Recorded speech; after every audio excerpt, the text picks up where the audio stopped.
जय हिंद प्यारे साथियों, स्वागत है आपका इस वीडियो में। और आज हम इस वीडियो में बात करने वाले हैं 6 जून को आए हुए एनटीपीसी के फर्स्ट शिफ्ट में कौन कौन से जीएस के प्रश्न आए थे।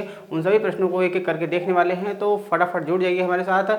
और जो भी नए स्टूडेंट है इस चैनल पर, वो वीडियो को जो है शेयर कर दीजिएगा, और चैनल पर नए हैं तो सब्सक्राइब जरूर कर लीजिएगा, क्योंकि इसके पिछले वाले वीडियो में मैं आपको 5 जून के फर्स्ट, सेकंड और थर्ड शिफ्ट के जितने भी जीएस के क्वेश्चन थे उनको करा दिया है। अगर आपने नहीं देखा है तो उसको भी देख लीजिए, और इस वीडियो को भी पूरा देखिएगा, क्योंकि आने वाले समय में आपको आइडिया लग जाएगा कि किस प्रकार के प्रश्न पूछे जा रहे हैं और किस प्रकार हमें तैयारी करना है, ताकि हम अच्छे से अच्छा नंबर जीएस में प्राप्त कर सकें। तो चलिए शुरू करते हैं और देखते हैं फर्स्ट शिफ्ट में आज 6 जून को कौन कौन से प्रश्न आए हुए थे। तो पहला प्रश्न देखिए आपके सामने। पहला प्रश्न जो आया हुआ था वो था कि पंपास घास का मैदान किस देश में है। तो जैसा कि जानते हैं पंपास घास का मैदान वो किस देश में है, तो पंपास घास का मैदान है अर्जेंटीना में। तो अर्जेंटीना में पंपास घास का मैदान पाया जाता है। नेक्स्ट देखिए, अगला प्रश्न आपसे ही पूछा गया था ये वाला कि डूरंड रेखा किन दो देशों के मध्य में है। तो डूरंड रेखा जैसा कि जानते हैं वर्तमान समय में डूरंड रेखा जो है पाकिस्तान और अफगानिस्तान में है। पाकिस्तान और अफगानिस्तान में ये रेखा है। और भारत और पाकिस्तान में कौन सी है, तो रेड क्लिफ है। और भारत और चीन में कौन सी है, तो ये मैकमोहन रेखा है। तो आप जो है इन जैसे टॉपिक, इन प्रश्नों को देखकर आपको टॉपिक समझ में आ रहा होगा कि किस टॉपिक से प्रश्न आने वाले समय में आ सकते हैं। जैसे अब यहाँ पे देशों के मध्य जो रेखाएं हैं उनसे संबंधित जितने भी क्वेश्चन हैं वो बन सकते हैं आने वाले प्रश्नों में, तो उसको आप जो है याद कर लीजिए। नेक्स्ट क्वेश्चन है रॉलेट एक्ट कब आया था। तो रॉलेट एक्ट आया था 1919 में। 1919 में आया था रॉलेट एक्ट। तो इसी के बाद हुआ था, इसी एक्ट के बाद जो है आने के बाद जलियांवाला बाग हत्याकांड की घटना भारत में घटित हुई थी। नेक्स्ट देखिए, अगला क्वेश्चन है आर्टिकल 13 का संबंध किससे है। तो आर्टिकल जो 13 है इसको देखिए, आर्टिकल 13 का संबंध किससे है, तो मूल अधिकारों से असंगत या उन्हें कम करने वाली विधियां जो हैं शून्य होंगी। इसमें बताया गया है कि जो मूल अधिकार होंगे, अगर उनके खिलाफ कोई भी ऐसा कोई कानून बनता है तो समस्त कानून को क्या कर दिया जाएगा, शून्य घोषित कर दिया जाएगा। तो ये आर्टिकल किस में बताया गया है, आर्टिकल 13 में बताया गया है। नेक्स्ट देखिए, अगला क्वेश्चन आज के शिफ्ट में पूछा गया था कि बेरिंग जलसंधि किन दो महासागरों को जोड़ती है। तो बेरिंग जलसंधि किन दो महासागरों को जोड़ेगी, तो आर्कटिक महासागर और प्रशांत महासागर को जो है जोड़ती है। और उत्तरी अमेरिका और जो एशिया, जो रूस के पास एशियाई क्षेत्र है, तो उस एशिया महाद्वीप और उत्तरी महाद्वीप को जो है अलग करती है, और आर्कटिक महासागर और प्रशांत महासागर को जोड़ती है। और नेक्स्ट देखिए अगला प्रश्न है आपके सामने कि 1857 की क्रांति की शुरुआत कहाँ से हुई थी। तो 1857 की जो क्रांति हुई थी भारत में, उसकी शुरुआत कहाँ से हुई थी, तो उसकी शुरुआत मानी जाती है मेरठ से। ठीक है, मेरठ से इसकी शुरुआत हुई थी। तो ये प्रश्न भी आज की ही शिफ्ट में पूछा गया है, 6 जून के शिफ्ट का पहले शिफ्ट में। एशिया का पहला हरित ग्राम कहाँ है। तो एशिया का पहला हरित ग्राम पूछा जाए कहाँ है, तो आप करेंगे खुनामा। खुनामा कहाँ है, ये है नागालैंड में। ठीक है, तो खुनामा या कुनामा भी कहते हैं, तो कुनामा या खुनामा ये कहाँ पर है, नागालैंड। ये एशिया का पहला हरित ग्राम घोषित किया गया था। तो इसको भी आप नोट कर लीजिएगा।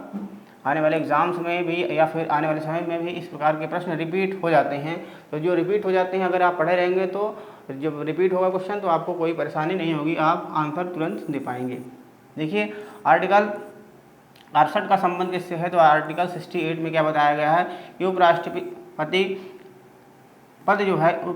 पद के रिक्त पद को भरने के लिए चुनाव। ठीक है, अगर उपराष्ट्रपति का पद जो है रिक्त है, तो उस रिक्त को भरने के लिए, उस पद के रिक्त पद को भरने के लिए क्या किया जाए, तुरंत से तुरंत जो है जल्द से जल्द चुनाव कराए जाने की प्रक्रिया इसमें बताई गई है आर्टिकल 68 में। अगला देखिए, अगला क्वेश्चन पूछा गया है कि ऑपरेशन ब्रह्मा भारत ने किस देश में राहत कार्य के लिए चलाया था। तो भारत ने ऑपरेशन ब्रह्मा जो है कहाँ पर चलाया था, तो ये म्यांमार में चलाया था। म्यांमार में आए भूकंप, ठीक है, म्यांमार और थाईलैंड में जो भूकंप आया था, उस भूकंप में घायल हुए लोगों के राहत कार्य के लिए भारत ने चलाया था ऑपरेशन ब्रह्मा। ठीक है, तो इसको भी आप याद कर लीजिए कि भारत ने अलग अलग देशों में कौन कौन से राहत कार्य के लिए कौन कौन से ऑपरेशन चलाए थे। तो ये स्टैटिक जीके का पार्ट है, और करंट अफेयर का भी ये पार्ट है, तो करंट अफेयर का पार्ट है, तो ये करंट अफेयर से संबंधित है, तो इसको आप याद कर लीजिए इन सब चीज़ों के बारे में भी। उसके बाद देखिए नेक्स्ट क्वेश्चन है कौन सा मुगल शासक अपनी राजधानी आगरा से दिल्ली ले गया। तो कौन सा मुगल शासक था जो अपनी राजधानी आगरा से कहाँ ले गया, आगरा से दिल्ली ले गया था। तो ये ले गया था कौन सा शासक, शाहजहाँ, ठीक है। और कब ले गया था, तो ये ले गया था 1648 में, इसको भी याद रखिए, ठीक है। 1648 ईस्वी में शाहजहाँ ने अपनी राजधानी आगरा से दिल्ली को बनाया था। अगला देखिए अगला प्रश्न आपके सामने है, टाइप की का प्रयोग किसके लिए किया जाता है। तो टाइप की, ये कंप्यूटर से रिलेटेड प्रश्न है। तो ये टाइप की का प्रयोग किस के लिए किया जाता है, तो स्पेस के लिए, ठीक है। अर्थात दो शब्दों के बीच जो स्पेस है तो उसी के लिए टाइप की का प्रयोग किया जाता है। अब यहाँ बताना है जिप्सम का सूत्र। तो जिप्सम का सूत्र होता है CaSO4। तो यहाँ 4 जो है इस तरह लिखा जाएगा, इसलिए मैंने वहाँ पे लिखा नहीं है। और 2H2O, ठीक है, 2H2O। तो CaSO4.2H2O। और जिप्सम क्या करता है, जिप्सम जो है सीमेंट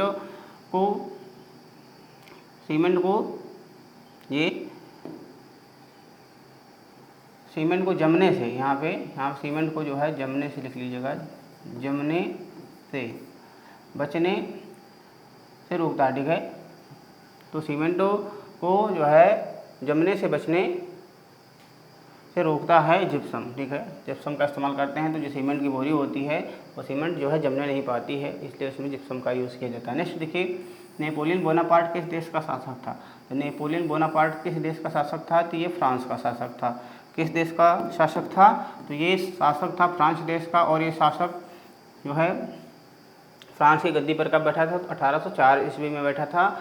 और 1815 में ये जो है वाटरलू की लड़ाई में नेपोलियन बोनापार्ट हार जाता है, ठीक है। और फिर इसको जो है बंदी बनाकर एक द्वीप पर भेज दिया जाता है। तो फ्रांस का राजा बना था नेपोलियन बोनापार्ट 1804 ईस्वी में। इस बात को वही आप नोट कर लीजिएगा। नेक्स्ट देखिए अगला, तो ये जो हमारा प्रीवियस प्रश्न था नेपोलियन वाला, वो कहाँ से आया था, वो आया था वर्ल्ड हिस्ट्री से, ठीक है। वर्ल्ड हिस्ट्री से भी क्वेश्चन पूछे जा रहे हैं, तो वर्ल्ड हिस्ट्री को भी थोड़ा बहुत आप पढ़ लीजिएगा। आर्टिकल 18 में किसका उल्लेख है, तो आर्टिकल 18 में क्या बताया गया है, किस चीज़ का उल्लेख किया गया है। तो यहाँ पे किया गया है उपाधियों का अंत, ठीक है। इसमें बताया गया है कि उपाधियों का अंत आर्टिकल 18 में।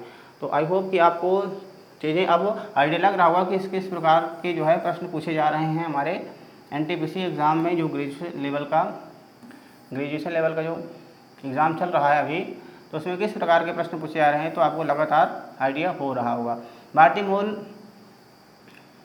भारतीय मूल संविधान में कुल कितने अनुच्छेद थे, तो भारतीय मूल संविधान में कुल कितने अनुच्छेद थे, तो 395 अनुच्छेद थे और 8 अनुसूचियाँ थी और 22 भाग थे, ठीक है। वर्तमान समय में देखा जाए तो लगभग 450 प्लस जो है अनुच्छेद हो गए हैं। और अनुसूचियों की संख्या वर्तमान समय में कितनी हो गई है, 12 अनुसूचियाँ हो गई है। और भाग लगभग कहा जाता है 25 भाग, ठीक है, 25 भाग हो गया है। और अनुसूचियाँ जो है, अनुसूचियों की संख्या कितनी हो गई है, ये 12 अनुसूचियाँ हो गई हैं। और आर्टिकल वर्तमान समय में कहा जाए तो 450 से 450 से भी प्लस हैं। तो ये सारे के सारे प्रश्न आज 6 जून के पहले शिफ्ट में पूछे गए थे। आई होप कि आपको ये सारे प्रश्न जो है पढ़कर जो है अच्छा लगा होगा और आपकी तैयारी में ये बहुत ही हेल्पफुल होंगे। आपको तो मिलते हैं नेक्स्ट वीडियो में, तब तक जो है हमारे प्रीवियस वीडियो को भी देखते रहिए। अगर नहीं देखा है तो चैनल पर नए हैं तो सब्सक्राइब जरूर कर लीजिएगा। धन्यवाद।